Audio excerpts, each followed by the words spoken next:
All right, Henry, where are you? Right There here. you Can you are. see me? Hi. Hello, hello. Hey. I'm So I'm down gonna let here in warm Dallas. I Uh, love it. I love it. I'll trade weather. It's 52 right now. It's 78. It'll be down to 60s this weekend, but it's going to get hot. I love it. I love yes, it. it's always hot down in Texas. Yes. If we get a touch of the cool. I'm down here on purpose. I'm originally from New Jersey, like I said earlier. You're going to hear a little bit about my military career, but in my military training, we go through survival, escape, and evasion training, and we went through that in Bangor, Maine. It was December the 10th, and I was introduced to snowshoes, 10 foot of snow in the mountains, and had to run for the bad guys for a week. -5 degrees at night, 10 degrees in the morning. Oh, that sounds like fun. Mm-mm. We had Mm-mm. boots that were air boots, about an inch of air to keep from getting frostbite, and I still got frostbite. And after that, I decided when I get out of the military, I'm going to live in a warm place. Smart. So that's why I'm here. Well, Henry, I turn it over to you, my friend, and you can screen. I can say that. Screen share? I can say that. I'm trying. I know. I did the same thing. And if there are any questions, I'll see them in chat and we'll hit them up at the end per our dry run on Monday.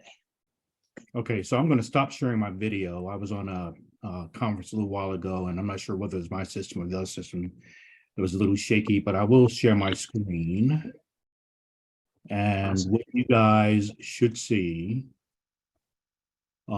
is a PowerPoint that says 21st century procedural content delivery. Do you see that? Yep. Yep.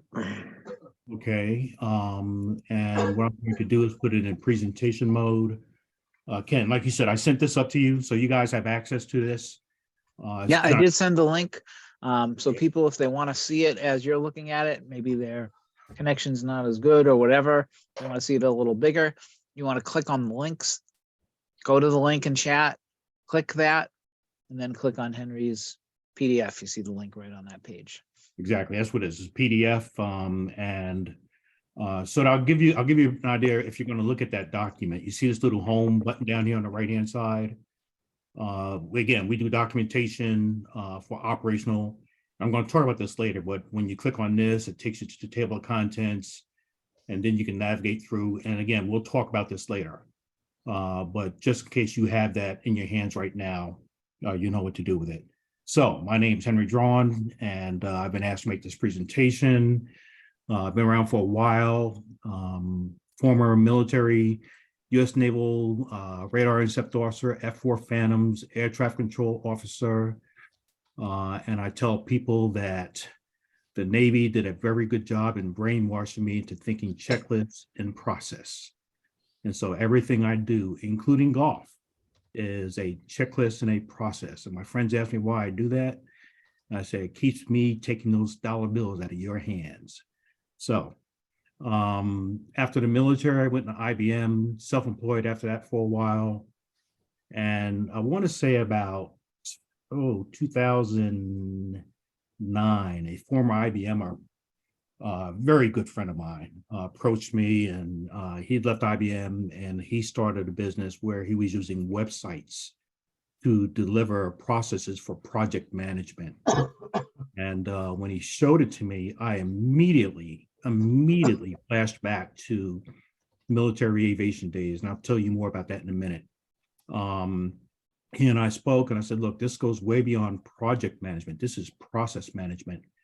And he agreed, and he said he had already started his brand in project management, so he went his route, and I continued along in the process management avenue. I've got a very, very, very good Lean Six Sigma black belt on our team. He's worked for major organizations. He's been very instrumental in helping us design what we deliver. He's also been very patient with me. It may take me 3 months or 6 months to grab onto something finally. And he doesn't scold me or anything. He just said, when I get it, he says, you finally got it. So what we do is we help organizations identify and document their processes in a manner that makes sense. And I'll tell you more about that as we go into this. One of the key things that's very important to us is documentation. We do a ton of research on the work that we do. Most of the work that we do, if there's an issue, we may end up in court. And so we do our documentation, we do our research for best practice, and I'm going to show you an example of that. But the problem that you have is documentation.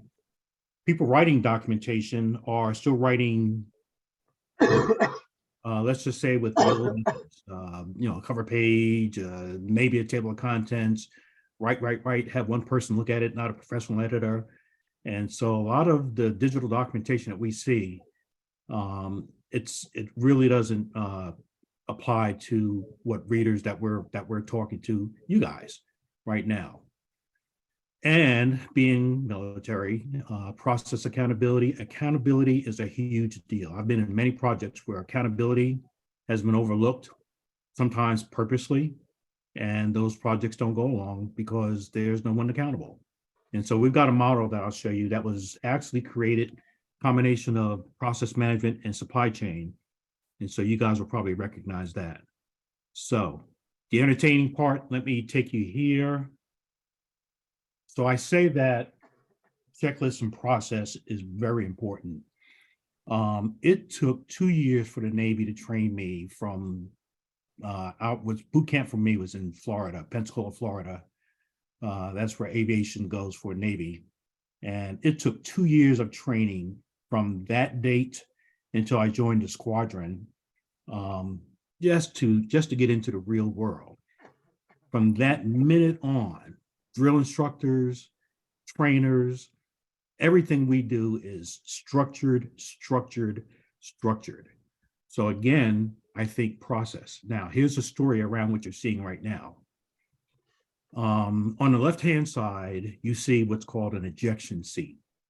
That thing is designed to, it's two things. It's a gun and it's a rocket. The gun will shoot you 5 feet.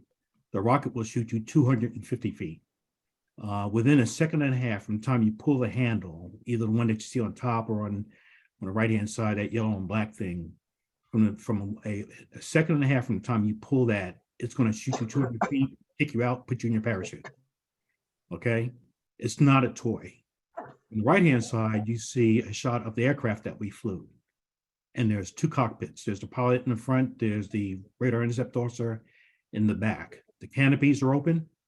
And the story behind this is there was a young man who was trained to do maintenance on the ejection seat. He was in the back seat, the back cockpit, and he was going through the routine of checking this thing out. Like I said, it's a gun and a rocket. There's a supervisor sitting on that. You see a black, let's call it just a panel on top of an intake, on top of that star. That's the intake to one of the engines. There was a supervisor sitting on that panel going through the checklist with this young man. Somehow the communication got mixed up and there were 8 pins in this thing. He pulled the wrong pin at the wrong time. The supervisor tried to grab the pin and put it back in. The gentleman that I'm talking about was facing backwards. He had his knees in the seat and he's facing backwards. So his head's over the top of the back seat, back of the chair, ejection seat. The supervisor tried to put the pin back in time and it couldn't. The seat went off, knocked the supervisor off, but it crushed the skull of that kid. Okay. And I hate that to be a downer, but when I say process, you break the process, you damage equipment, you injure someone, or worse. So there's a good reason for that, and they drill that into us. So I think process, checklist, process. Now, lighten it up a little bit. So let's talk about Top Gun, because everybody always says, tell me about Top Gun, tell me about Top Gun. Let me tell you about Top Gun. It's a movie, all right? It's a movie. It's not the real thing. There is a Top Gun school, and so that's what I'm going to talk about and tell you what it really is about, in case you're thinking about joining it. And I know a lot of guys that joined it, and some became chefs. So the Top Gun school was developed around Vietnam. What happened was that plane that you see on the left-hand side, is the F4 with the two afterburners lit. He's in a real tight turn. The F4 was never designed to be a fighter. It was designed to be an interceptor. And that means that at 8 or 10 miles, I'll shoot my rocket, turn around, go home, and that's it. Well, the radar technology at that time didn't work well, so we ended up getting in fights anyway. On the right, with the two stars on the wings, you see a MiG. This is a MiG-17, I believe. Russian made, it was being flown over Vietnam. The MiG was smaller than the F4, but it can turn tighter. So let me talk about speeds for a second. The speeds I'm talking about, where a fight normally takes place at about 450 nautical miles an hour. Tell you what a nautical mile is. It's 6,080 feet. Statute mile is 5,280 feet. So if you do the conversion, it's roughly a 500-mile-an-hour fight. And we're in a very tight turn. The problem is whoever turns the tightest wins. You're trying to get back to the tail of the other guy. Whoever has a smaller diameter in their turn is going to get back into the rear of the other plane faster. The F4 was big, monstrous engines, but its turn radius in a fight like that was about 1.5 miles. That MiG that you see on the right-hand side, it turns at about 3/4 of a mile to a mile. So it's going to turn inside the F4. Beginning of Vietnam War, the F4s are getting their butts kicked. And so they said, look, we need to come up with a school of figuring out how we can fight this thing. So that's where Top Gun started. They started out in a trailer. It was a couple of guys, and they were put there to come up with tactics, and they got very good at it. So, in a horizontal fight, I'm going to lose to that plane on the right-hand side. They did a bunch of testing and et cetera. And they said, you know what? We can't fight them horizontally, but we can fight them vertically. So this next screen shows, I'm on the left. I can go vertical faster than this other guy can. So what that means is, while he's got a tighter turn in diameter, I can go on the outside of him real fast and get outside of his turn and get to his tail. So the point of this was the Top Gun school is designed to come up with tactics to train the squadrons on how to best fight their aircraft. What happens in a squadron is they send a team back to Top Gun, California. They're not there anymore, but back to California. That team becomes a training team for the squadron. They go back to the squadron. We're Navy. I was on the East Coast. So we were based in the Mediterranean. They come back and they do the training syllabus for us. So the tactics and everything are developed by Top Gun. They bring it back to us, and we do our training. So that's the story, the real story of Top Gun. And you can forget about Tom Cruise and all that. That ain't happening. Just flat ain't happening. I'll tell you right now, just about all the fighter pilots are good. And the best ones are out in the squadrons and not at Top Gun, because that's where we need to be. All right. So, Kim, is that enough of that? That was very good. Yeah, I love it. Okay. So, like I told you, about 10 years ago, 12 years ago, a friend of mine said, hey, here's what we're doing. I saw it, and I went back to what I did as a squadron, in the squadron as an air traffic control officer. And we've been doing this for about 12 years now. We worked in healthcare, cybersecurity. I know more about cybersecurity than I ever wanted to know. IT, education, for state governments, for private industry. We've done a lot of work across the board. And so what I'm going to tell you is what we've done.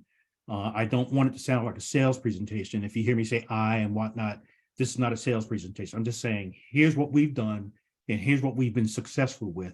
Here's what we have not been successful with.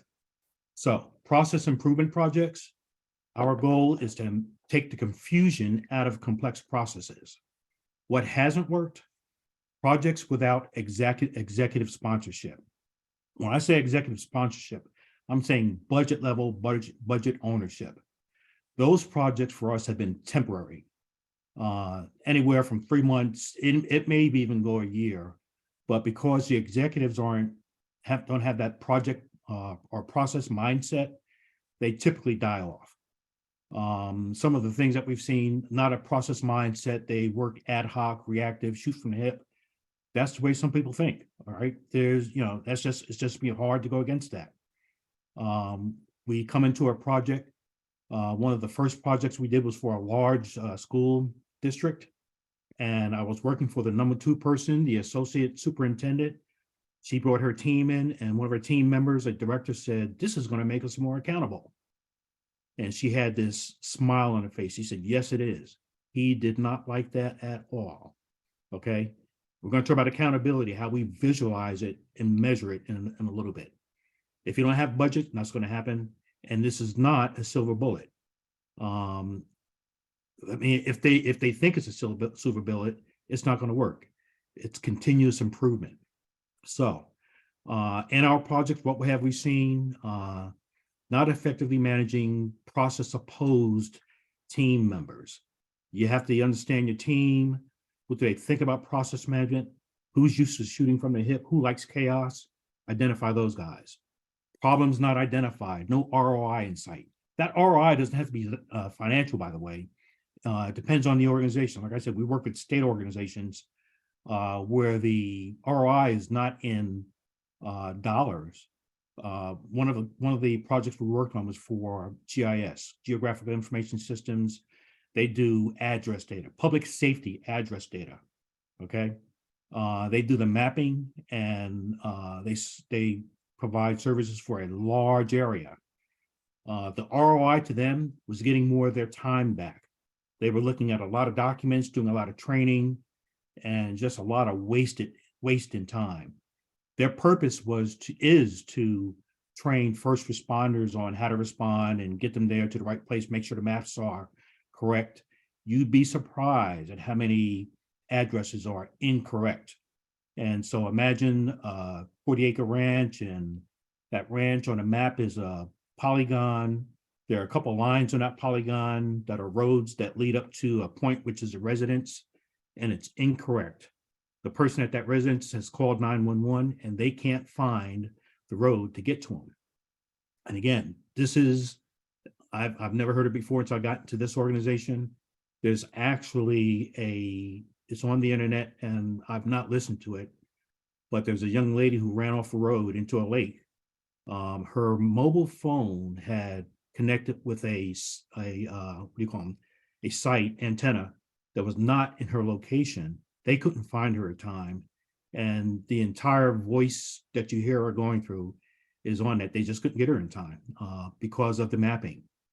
Okay, responding to ad hoc inconsistent changes. We are big on frameworks. I'll talk about that in a little bit, and on structure. When ad hoc inconsistent changes are thrown in, we actually challenge those. We know what our research shows. We know what the team wants, but sometimes you have some people who want to come in and they just want to throw something in the mix. Okay. And so those are the things that have not worked. Now, what has worked? Executive sponsored projects. They've recognized the critical process and communications are broken and it needs to be fixed. Easily identifiable financial and operational deficiencies. I'm working for a medical group right now who half of their claims are being denied because of inefficiencies, and they're struggling.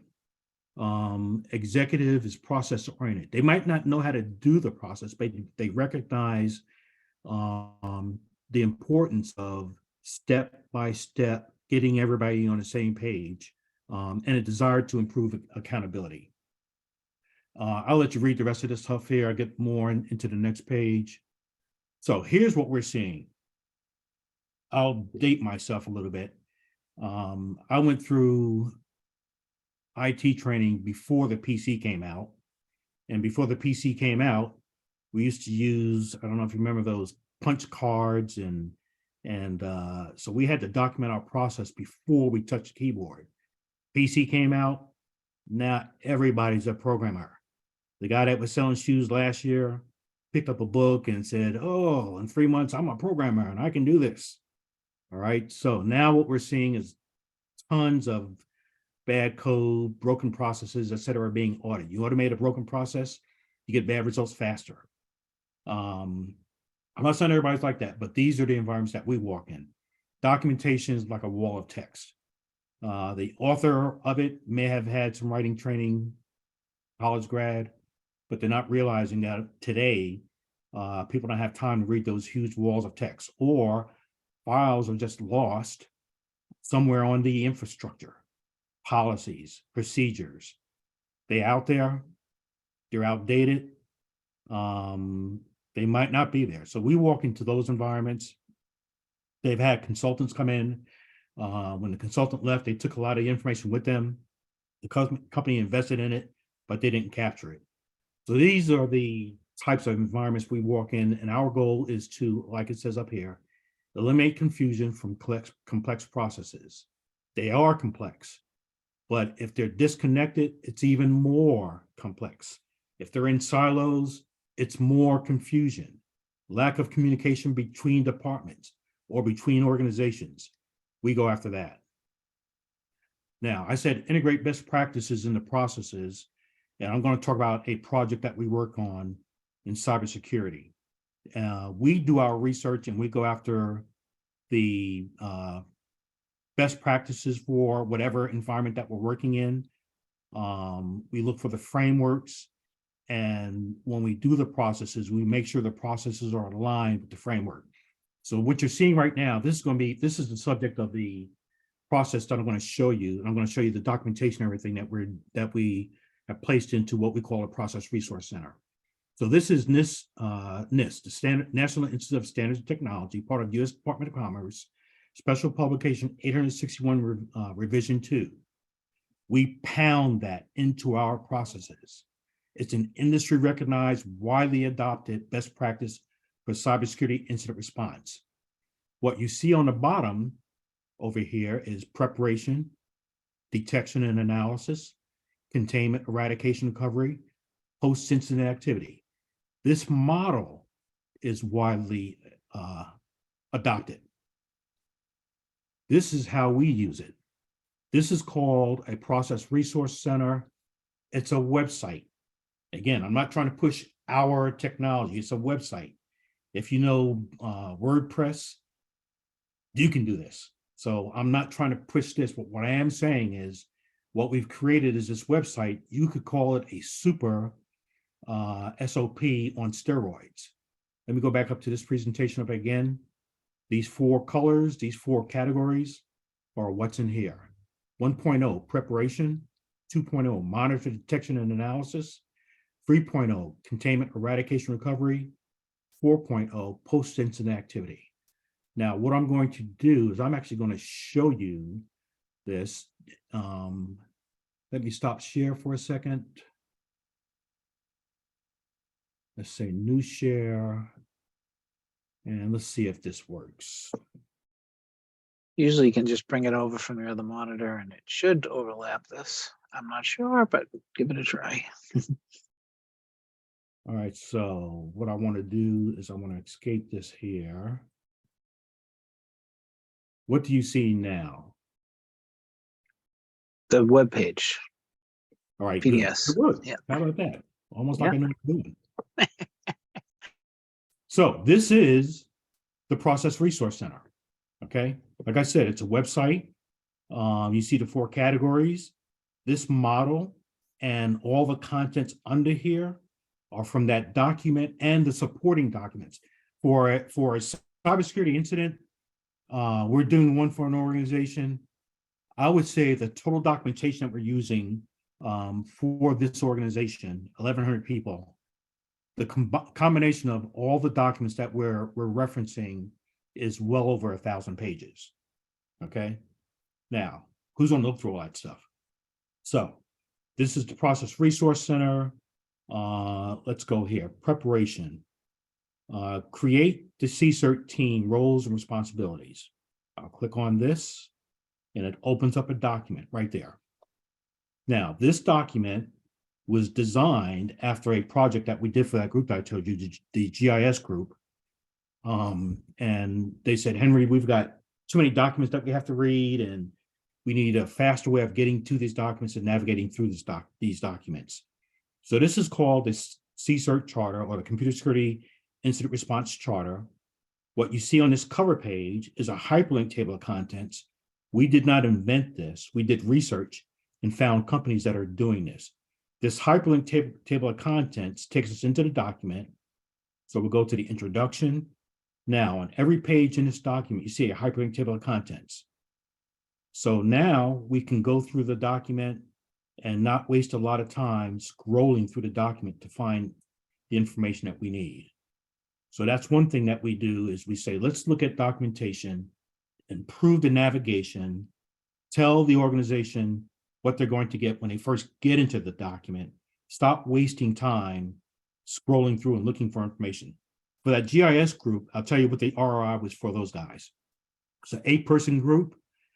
They supported 13 counties in North Texas, constant training, and that 8-person group, the director said that they gained 40 hours a month not having to scroll through documentation. So this type of document, I'm going to show you some others too, that will improve navigation, reduce the time wasted scrolling through documents, and make it communicate better. This is a white paper. In the PowerPoint that I sent to you guys, there's, I think on the last 2 pages, I've got links to all this information. This is a white paper that we wrote, again, based on research, 5 digital document features for 21st century workers.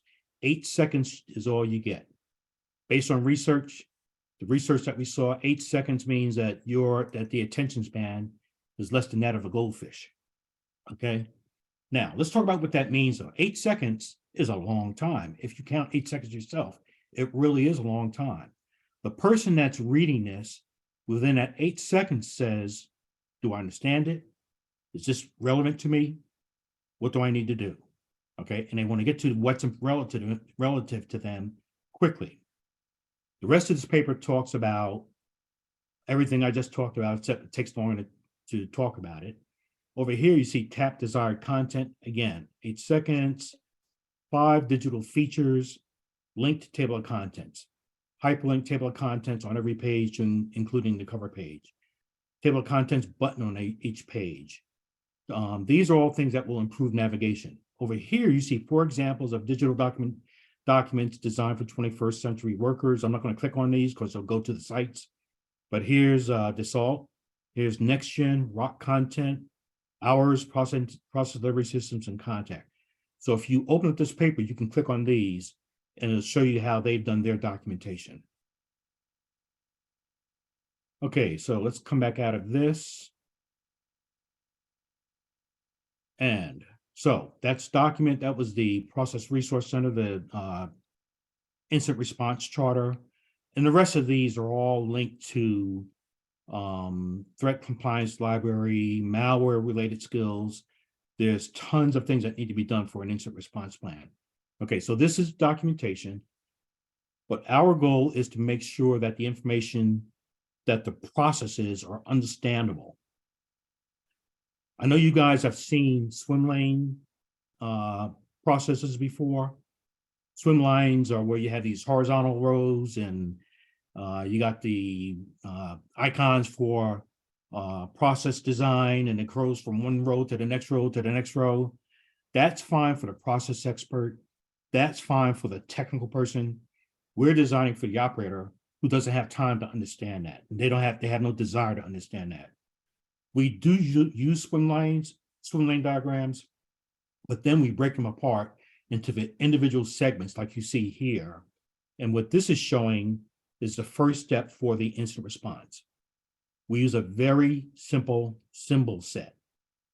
I walk into companies and they say, oh yeah, we know Visio and all these extravagant icons and symbols.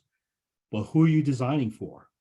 If you're designing for, we design for everyone from the clerk to the CEO. It's consistent, and who's ever making that presentation, they can understand it quickly. So we have a very simple symbol set. This box is a process or a step. This arrow points you in a direction. This box here says 2.1.2, open a help desk service ticket. This little button here, we call it an information button. I'll click on that. And it provides information on what you need to do. In this case, do not turn off your computer, call a help desk, tech services, knock sock, opens up a priority 1 ticket. Go to the next step, event, investigation, and analysis. This symbol here is for a document, a work instruction. Click on that. Here's the work instruction. And again, the work instruction is designed for fast navigation. These guys are in an incident. Let's call it an event. If it's a cyber incident, it has to be investigated. What do we need to do? Here's the quick checklist. Who needs to be notified? So we're designing for speed and for understanding. All right, so that was the work instruction. This is the most complex symbol, a diamond. That means that the path can go one way, no false positive. This way, not escalate to an incident, or this way. Yes, it was an event. I have probably worked on 30, at least 40 projects, good sized projects. In every project, it takes the team 15 to 20 minutes to understand this symbology, this symbol set. Once they understand it, then they're off and running. And most of the time, in fact, all the time, when they see it in this manner here, the level of collaboration goes, it at least doubles, and sometimes it goes up 4 times. They see the process, they see where it's going. Now they have a visual of it, and they can really start saying, why did we say this? It really should go here. Or they may pick up the phone and start calling other people and say, you need to see this, and bring more people in, because now they can see the process and they understand the process. All right, so down here it says proceed to 2.2 analysis. Click on that and it goes to 2.2, gets a little bit more complex. But for the cyber person that has to do this, this beats that document and the other documents hands down. Okay, so let's go back and I'll try and catch my breath for a second. So that's how we do workflows. Now, accountability. We are huge on accountability, and I'm going to stop using this for a second. I'm going to switch back to my PowerPoint here. Let's see how good I can do this.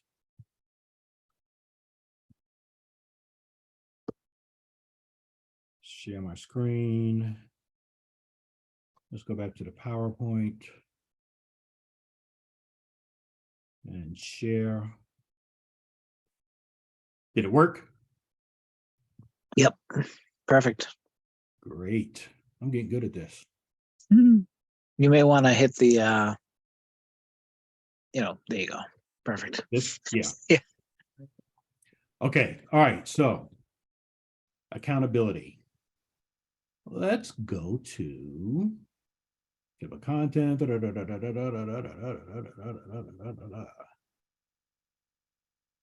Shared responsibility mapping. I'm going to open this up. Okay, so here's the concept. Shared responsibility mapping visually illustrates and measures process accountabilities. All processes receive inputs. Someone or something provides that input. The input could be from a process, a previous process, a department, an external entity. Someone is responsible for providing inputs into the process with predefined specifications. All processes create outputs. Someone or something, it could be a process, a department, an external entity, expects to receive output from the process according to predefined specifications. You guys are in supply chain, many of you will recognize it, SIPOC.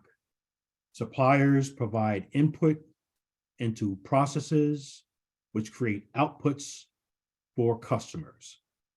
SIPOC stands for Supplier Input Process Output Customer. So the suppliers agree to the input specifications from the process team and provides the inputs to the process team according to those specifications. The inputs are resources that are provided by the suppliers. The processes or the steps the process team will take to execute and create the outputs. The outputs are deliverable promised by the process team to the customer or the consumer according to specifications. And the customer is the one that's receiving the output. So that's one part of shared responsibility mapping. RACI. This is another part of shared responsibility mapping. This is the team that owns the process. Who's responsible for getting the work done? RACI means responsible, accountable, consult, inform. Responsible, the doers, those who do the work to achieve the task. There's at least one role in the matrix that's labeled responsible. And that responsible may be the leader of a team and maybe one person. Accountable, that is the executive.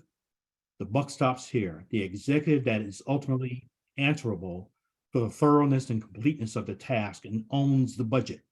This is important right here. They own that budget. Consult, those who are outside of the team that's responsible, but they're subject matter experts that the team may speak to get input. And then inform, those who are kept up to date on the process. There's two-way communication with the consult team. There's one-way communication with the inform. It may be the CEO, it may be a client, depends on what the situation is. What we do is we combine that, okay? So now what you see up here is SIPOC, and you see RACI. Suppliers provide inputs according to specifications into the process. The RACI team takes over. There's two-way communication between the accountable executive and the team lead or the team that's doing this. They may have to consult with subject matter experts that are external. They may have to keep someone informed. They produce their output according to specifications that are delivered to customers. Now, this is real important. What you see is communications arrows, an arrow that goes two ways between the responsible team and the customer, okay? So the responsible team has provided their deliverables to the customer. There must be two-way communication. I'm sorry, say it again. Oh, okay.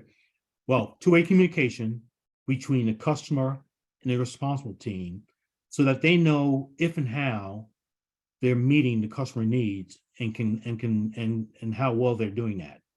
There's also two-way communication between the responsible team, the RACI team, and the suppliers. Is the supplier meeting their requirements? So this visually illustrates how we show shared responsibility mapping, how you can show shared responsibility mapping or accountability. Let's just say process accountability. Okay, what this does, it shows process internal and external roles, responsibilities, and deliverables, visually illustrates who's responsible for providing input into the process, illustrates the roles of those who receive process, who are responsible for process execution, and visually illustrates who receives output from the process. I can't overemphasize this. Communication, feedback is essential. In many cases, you'll hear voice of the customer. When we say voice of the customer, we're not just talking about voice of the external customer. From department to department, we're talking about the department that's receiving a work product from a previous process department. That's the customer in this case. Now, let's look at the end-to-end accountability. So this is process number one. This is process number two. The customer from process number one becomes a supplier in process number two. The output from process number one becomes the input into process number two.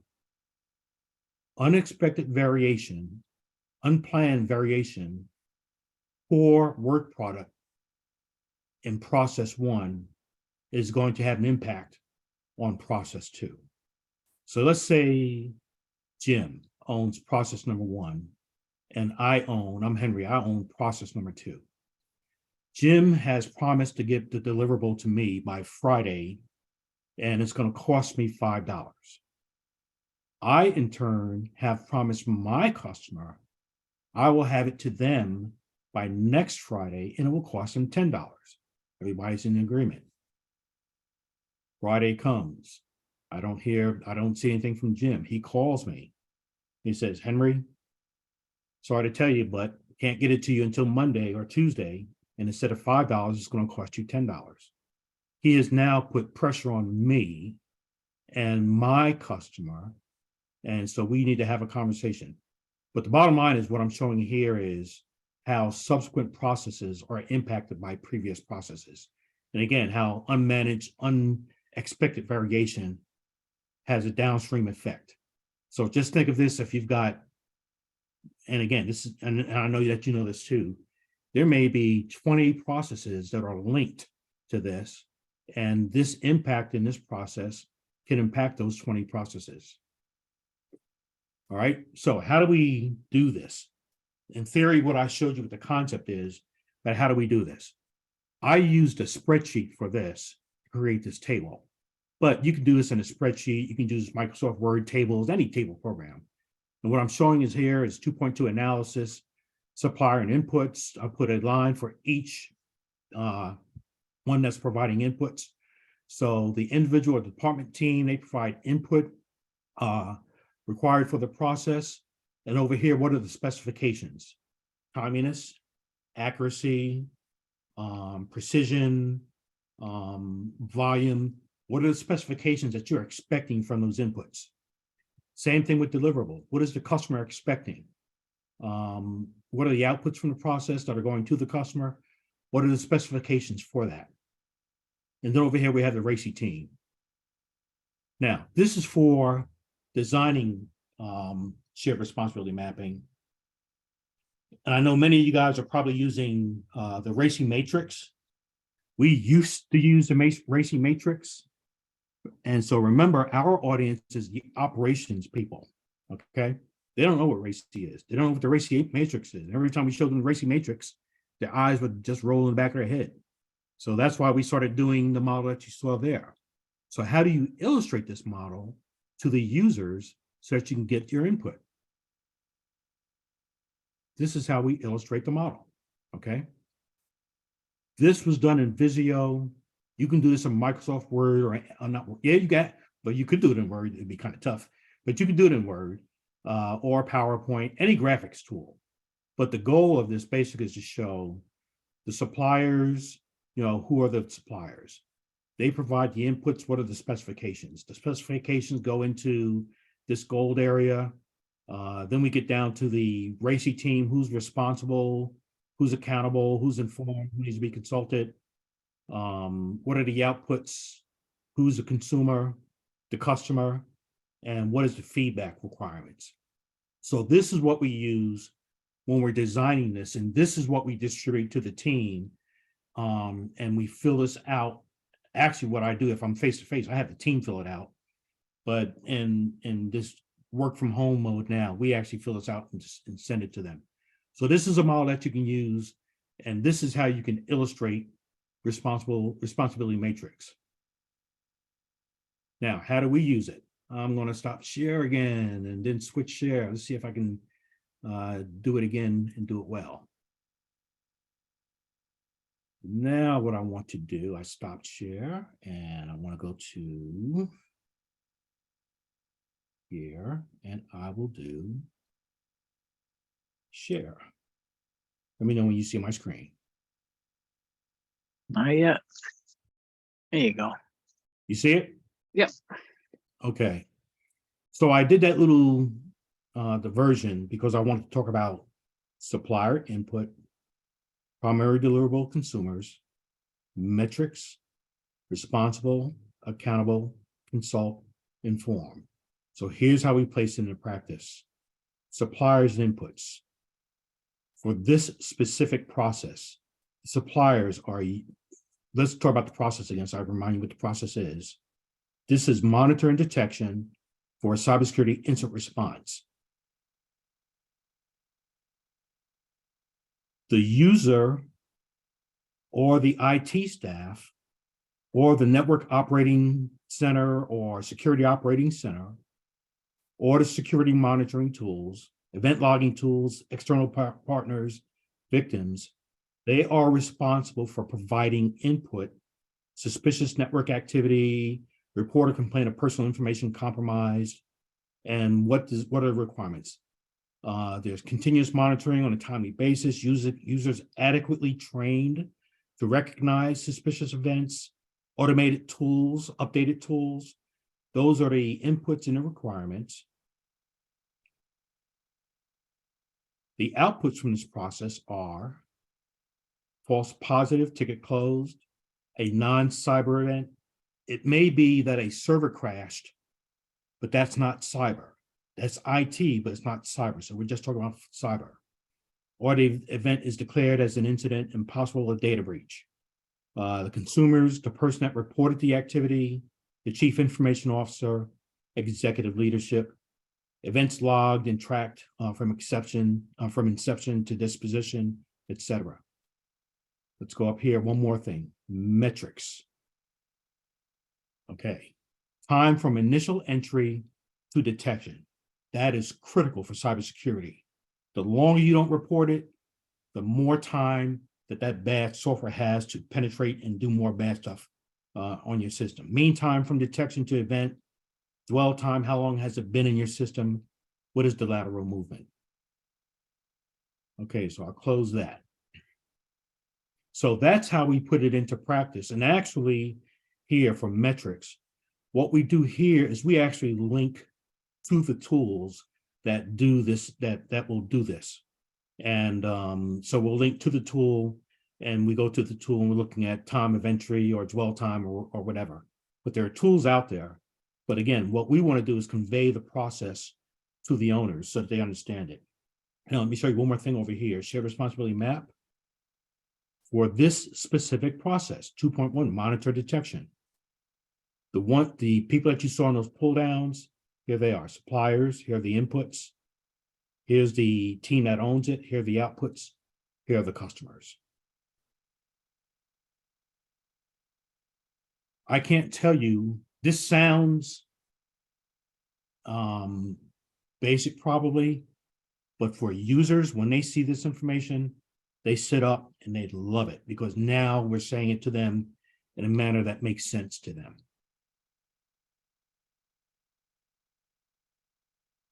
Okay, so let's go back again, stop share.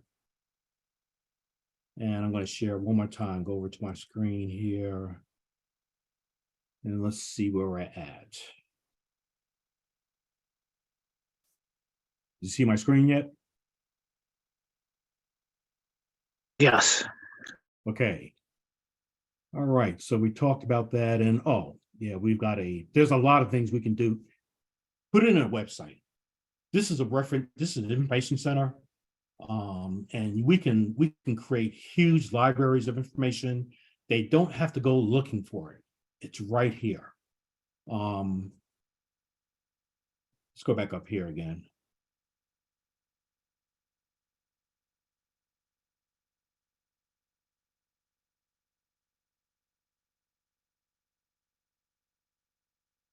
What I was saying before is the Process Resource Center is just a website. This is the slide I want to get to.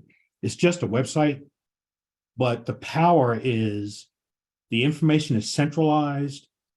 We go through sessions to vet the process. So the process that you see in here is vetted by the organization. It's their central point of truth on what the process should be. Now, I will tell you in aviation, we do all this planning. Start 2 o'clock in the morning, we brief 5 o'clock in the morning. We say we're going to do this, we go out in the air, and the fur hits the fan, and everything's all over the place. But what you have is you have a routine, a process, so that when you start getting back together, you know where to come back together. That's what this does. This provides that central point of truth, that central process that no matter when it hits the fan, it's not going to work this way, or We weren't expecting this. You still have a routine to come back to get everybody on the same page and going in the same direction. I was wondering if I was going to get this all done in an hour, and it looks like I did. So down here on the bottom, and I could have done this too. Why didn't I use this?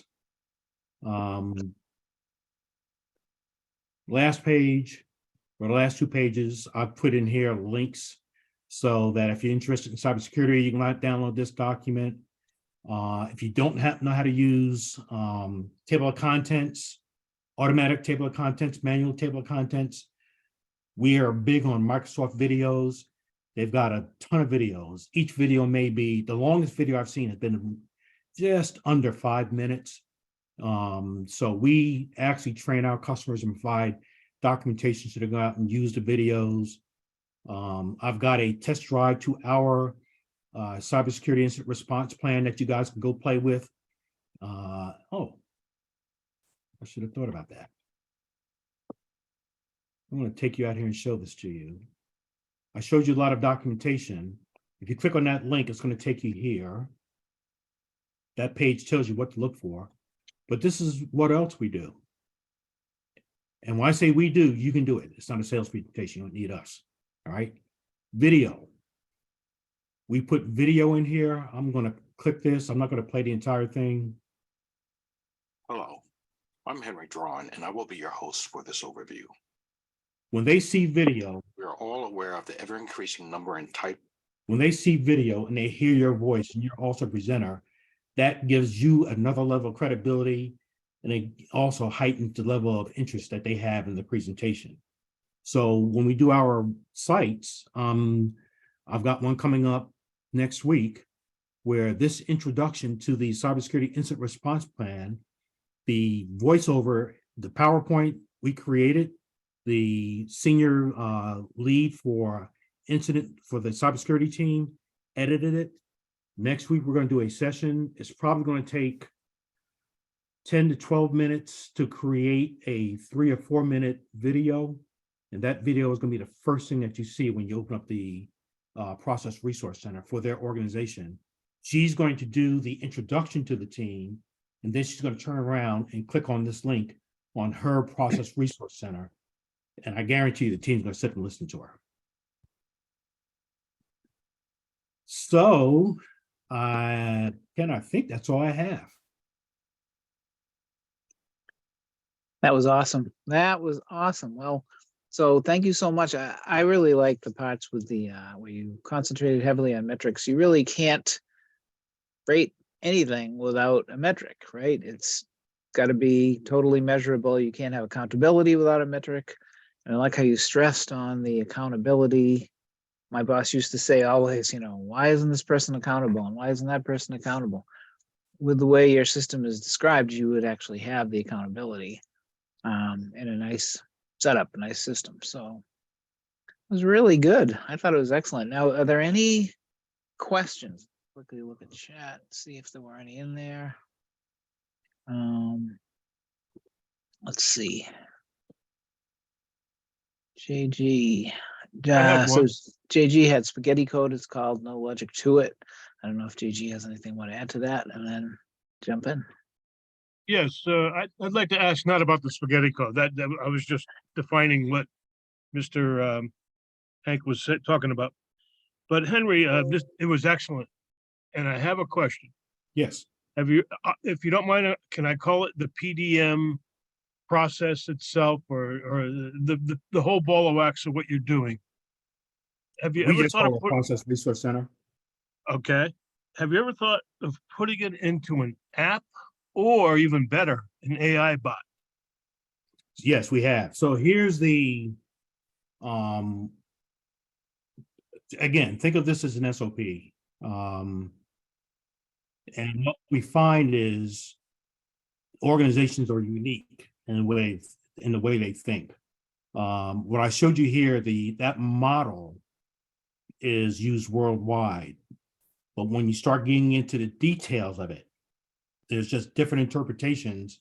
And as hard as we've tried, we've not been able to standardize for automation. We would love to be able to automate it, but the organizations just think unique. They're unique, and it resonates when we make this unique to them. Now, there are plenty of BPM tools out there. I'm sure you're aware of that. No, Did I answer your question? I was not. I'm sorry, go ahead. I was not aware, is what I'm saying. Yeah, there are plenty of BPM tools out there. I will say, there's one more thing on this. There's two more things I'm going to say real quick. One is, here's the comment that we hear, and we don't solicit this comment. I can tell you when we know we've done our job, and we hear this consistently, the users will say that makes sense. Those three words, and I know we've hit the nail on the head with them.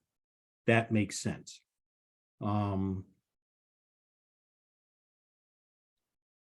the goal is to get everybody on the same page quickly, get everybody on the same page quickly. So I just consider this an SOP on steroids, really. You know, we're using websites for the visual capability, for the ability to link so that we can centralize, and all the documentation doesn't have to reside in here. We link to, corporate policy folders and et cetera. Okay, Ken, Very back to good. you. Very good, thank you.